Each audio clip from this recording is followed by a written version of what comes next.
Hi everyone, welcome back to S2CS.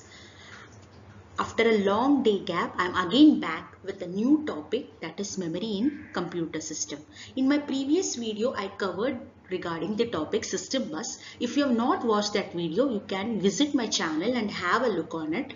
It is really a useful video for the students who are preparing for CS exams and all.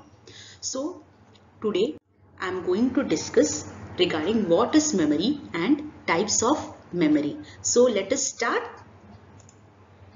Okay. So first is what is memory in computer system. So you know, in basic structure of computer system, you input the data gets processed and you get the output. But you want a place to store your data. So for that, memory plays an important role. The function of memory in computer system. The function of memory in computer system is to store information. Yes, you use memory to store information, not just as I've said now. Okay. Next, it stores programs, results, data or any other kinds of information. Okay. Sometimes you store the results of data also. You want the results of data to be stored. Okay. Sometimes it stores some system programs. Okay. For all this purpose, memory is used. So you have understood basically what memory is and what is the function of memory. Okay. Now we will move to types of memory. Now there are two types of memory, that is main memory and secondary memory. Main memory also known as primary memory. So today in this video I will be discussing about primary memory or main memory. In my next video I will be covering about secondary memory.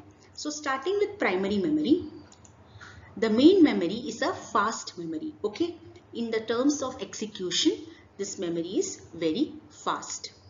It stores programs along with data which are to be executed. Okay. It also stores necessary programs of the system software which are required to execute the user's program. Okay. To execute the user's program, some system software is also needed. So it also stores this system software. It is directly addressed by the CPU. Okay. Next, now there are two types of main memory. Which are they? Random access memory, read only memory. So these are the topics you have heard in your school life also, okay, while learning the computer subject. So today we are going to discuss regarding this two types of memories. So first is random access memory.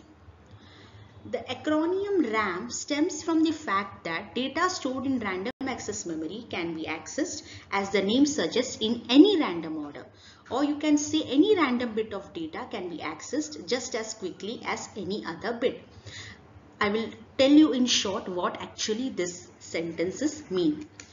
In RAM, you can access the data in any random order. Okay, there is no sequence being specified. You can access the data in any random order. Okay. Second, RAM memory is very fast. It can be written to as well as read. Okay, so you can write the data to the RAM as well as you can read the data from the RAM. Both you can do, okay, with random access memory. RAM memory is a volatile memory. That is, all contents in it are lost when power is disconnected. So volatile memory is, that means if you will not save your data while working on it, and if power gets disconnected, your data will be lost. Okay, that is the volatile memory. So it's a temporary kind of memory. Okay, so you have to be careful. You have to save your data while working on it. Otherwise, you will lose your data.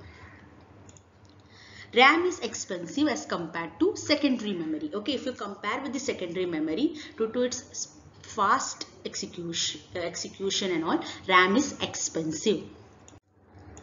Coming to our second type of memory, that is ROM, read only memory. The acronym ROM stems from the fact that while data can be read from this kind of memory, but data normally cannot be written to it. Agree? The name only tells you that you can only read the data from ROM. You cannot write the data into ROM. Okay? But in RAM, the case was different. You can read the data as well as you can write the data. ROM memory is also very fast and installed close to the CPU on the motherboard. Okay? ROM memory is a non-volatile memory. Then RAM was volatile, but ROM memory is a non-volatile memory. That means the contents will not be lost if the power gets disconnected. Okay? So next we will see the difference between RAM and ROM. This will show you the clear picture. Okay, what RAM is, what ROM is. So RAM is a volatile memory, ROM is non-volatile memory. Just we have seen now. RAM is bigger in size with high capacity. ROM is smaller in size with less capacity. RAM is costlier. Okay. ROM is cheaper than RAM. RAM is a high-speed memory. ROM is much slower than RAM. Okay. The data stored in RAM is easily accessible. You can easily access the data. But data stored in ROM is not easily accessible. So this was just a differentiation between RAM and ROM. I hope you have liked this small video on primary memory and its types. In my next video, I will be covering regarding secondary memories. Thank you for watching my video. If you liked my video, please subscribe to my channel S2CS. Bye.